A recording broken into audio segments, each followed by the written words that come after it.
One of the most common inquiries I have had regarding the tribulation in the time of this channel is, how do we know it has started or is about to start or has begun, or what signs are there described biblically that can be, I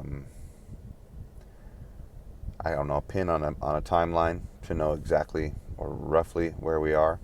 And obviously we're given dates and times very specifically for a very good reason, meaning if we were paying attention, we actually knew what our Bible says, we would be able to map out two separate sections of 1,260 days. We'd be able to map out the 21 months of the trumpet judgments, the first six anyhow, and the total 63, second half of the first half of tribulation, entire half of the second. And then, of course, the 63 months of the bowl judgments. We wouldn't be given these very specific times and dates if we didn't have a way to know. Now, that being said, I've gone over this before. If this is recap for you, being pedantic once again, forgive me. Well, this is good to know and understand. So, indirect signs that we know the tribulation is upon us. The temple is built. That's one of the most imperative locales that is all throughout the entire book of Revelation as being in existence for the time of the beast's unleashing, if you will, on the earth and all of his actions. He sits down in the temple. He puts up the abomination of desolation. The temple itself is seen repeatedly, not only in Revelation, it's actually seen in a number of different places describing the times of the end. And that also includes in the end of Daniel, where it's talking about the end times war against the king of the south. So there's a tribulational temple. That's the most important one. Things that happen for that to come about. Obviously, that land right now, according to the laws and practices in place right now, that land technically is owned by Jordan. So something has to happen where Israel feels very confident in taking over that Temple Mount and then quickly constructing this giant building. Another sign that is not very well understood. So between seals 6 and 7 in Revelation 5 through 8, you have what seems to be an interlude that goes out of its way to talk about the 144,000 being sealed. Well, it's not necessarily that these things could happen without us noticing, but for those of us who are paying attention, the worldwide invitation and arrangement of travel, the logistics involved in bringing 144,000 young, very specifically Hebrew tribes member males to Jerusalem. I think that will be hard to completely cover up. I think that the news, of course, will attempt to do it. But again, for those of us who are paying attention, it would stand to reason that, the two witnesses who I have opined are Moses and Elijah, and I believe the Bible backs me up. I can try and put the videos in the description. For those of you who may have not landed on these facts just yet, but there's quite a bit of evidence. That being said, if the temple is to be built and the 144,000 are sealed and basically put in place ready for their ministry for the 1,260 days, the first half of the tribulation, before they become the unfortunate first fruits of the murderous campaign that Antichrist goes on against believers in the second half of the tribulation, it also stands to reason that because the two witnesses also prophesy in sackcloth for 1,260 days, that they are likely deeply intertwined. There's actually a very good chance, and in my opinion, this is exactly what's going to happen, that the two witnesses are in charge of logistics and planning and all these things regarding the 144,000, of course, with God's superintendence via the Holy Spirit. So it'll happen perfectly. Now, that being said, whether we can see Moses and Elijah active before the tribulation starts remains to be seen. The fact that these large group of people will be moving specifically to Israel all at once in a very relatively, I would think, short period of time, perhaps the half an hour of silence, the 6-month waiting period, if you will, from the spring to the fall of 2026, which again I've opined is the end of the 2 millennial days, separation between Christ's ascension and his return. I'll try and put that video in the link here too. It's pretty popular. 7,000 years of man is basically the breakdown.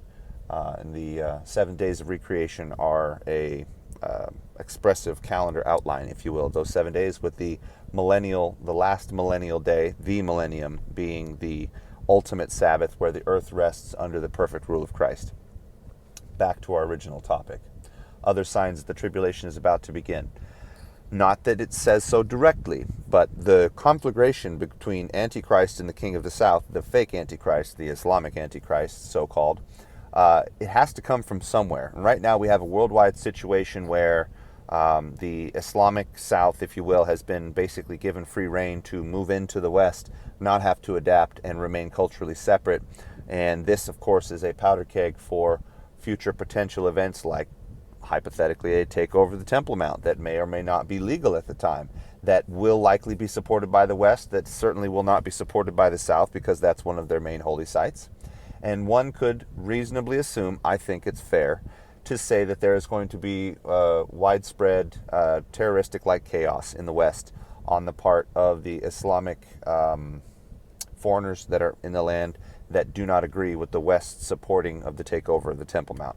That in and of itself seems to be a potential powder keg for a whole bunch of different locales basically being attacked and experiencing some pretty extreme upheaval, for lack of a better way to put it. I'm not a prophet. I'm not saying these things are going to happen. I just say that it's kind of hard for, I think, anybody looking at it reasonably to look at the situation and not foresee a whole bunch of, perhaps, and again, opining, not saying I know, but like mini 9/11s all throughout the West, especially once that Temple Mount is taken over. One can assume that that particular series of events leads up to the signing of the peace treaty. That this is highly misunderstood, but it can only be a peace treaty for the benefit of Israel's protection against the King of the South. Otherwise, why would Antichrist go to war with the King of the South during the tribulation's first half, except to perhaps, at least on the surface, fulfill his duties as the so-called protector of Israel during these times, right? And there's no timeline given for these, but I would assume within that last 6 months, the peace and prosperity that has to be in place for Antichrist to come into power. See Daniel 11, I think 24 and 26. There's a couple other places, but basically it alludes to him taking over while people are at peace. And half an hour of silence further iterates the potential that there is going to be somewhat of an economic perhaps a break from wars, but some kind of prospering that occurs right before the tribulation, and something coming in and threatening that peace and prosperity, especially after we seem to have a whole bunch of issues thrown into our laps that likely are miraculously to have answers here not too long from now. Epstein client list, political upheaval, all the different all the rumblings about stolen elections and whatnot. I'm not saying any of these things are legit. I am saying that they are likely problems created so as to give the conservative right and the Christian-minded, politically minded American or Westerner reasons to want an answer on top of this future issue that's going to arise because of the natural butting of heads that occurs between Israel and its surrounding neighbors that really don't like her. And for many reasons, I stay politically neutral personally. So a signing of the 7-year treaty, there's a very good chance that is going to be right at the very edge of the tribulation's beginning. Again, I'll try and remember to put that video in the notes so you can see. But let's read the verse here.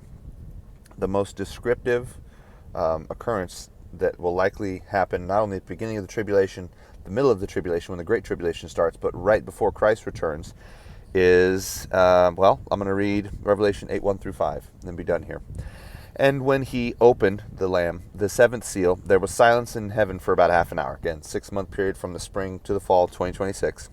And I saw the 7 angels who stood before God, and 7 trumpets were given to them. And another angel with a golden censer came and stood by the altar, and much incense was given to him, so that he might offer it for the prayers of the saints in the golden altar in front of the throne. And smoke from the incense went up from the hand of the angel before God, and the prayers of the saints, and for the prayers of the saints. Then the angel took the incense holder and filled it with fire from the altar, and threw it to the earth.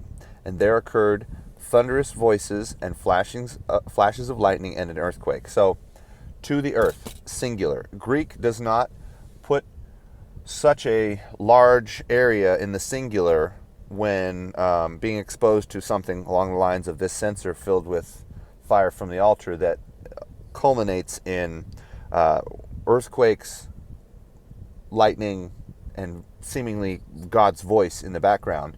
if it wasn't intended to occur worldwide. So we have a picture here of lightning, thunder, thunderous voices, if you will, literally the voice of God. Whether it's understood or not is not clear. Very good chance there are going to be some believers on the ground that understand exactly what's going on. And I personally believe that those of us who are paying attention, by the way, will know that this is the beginning of the countdown of the 1,260-day periods, the two 1,060-day periods that lead to the end of the tribulation, in two 42-month sections. So the entire 7 years of the tribulation basically starts right at that point. We will see that occur again at the middle of the tribulation and then right before Christ's return. The difference being there's likely an ascension of severity. So yes, it'll be a worldwide earthquake, worldwide barkings and rumblings, worldwide lightning and thunder like nothing we've ever seen, but each successive event becomes stronger. So I'm sure the Great Tribulational, the beginning of the Great Tribulation's voices, lightning and earthquake will be even greater. And then, of course, the one that actually splits Israel, or Jerusalem in this case, into three pieces right before the Lord lands his feet on the Mount of Olives will be the ultimate earthquake, the one that throws the mountains into the seas, completely restructures the topography of the world as we know it likely, and then eventually leads to Israel being raised up as the highest mountain on earth while Christ is reigning in person in Jerusalem. Hopefully this was helpful. Tried not to go off on too many tangents, but the truth is we don't have too many things that are specifically to be watched out for. That being said, the rise of Antichrist, I think once it becomes clear that you've got, a Jewish American, extremely popular, both left and right, supported by a certain person who's out there putting brain chips in, acting exactly like the false prophet of Revelation when they get buddy-buddy, and it all kind of comes together, and all the elites seem to be behind him, and he seems to be able to do no wrong and have all these answers. I think that person will stick out like a sore thumb, and I don't think his rise is going to happen too much ahead of the tribulation, but it'll definitely occur likely during that 6-month period of peace prior to the tribulation, the half an hour of silence from Revelation 8 that I just read. So things to watch out for, ways to know that it's about to start, ways to know that it has already started. I think that pretty much covers everything that the Bible has to say. Unfortunately, for the first half of the tribulation, the only things we will see, the first half of the tribulation, I should say, we will see the Antichrist rising, coming to power in Europe. We will also see the 144,000 going out to Jewish populations worldwide, and the two witnesses prophesying in Israel. But of course, the 7 trumpet judgments don't even start till halfway through the first half of the tribulation. So those are not good markers for where we're at. That being said, once they start, we know we have basically 21 months until the second half of the tribulation starts. So good to know these things, good to time these things, good to be aware. Let me know what you guys think. Comment down below. Like, share, subscribe. Talk to you soon.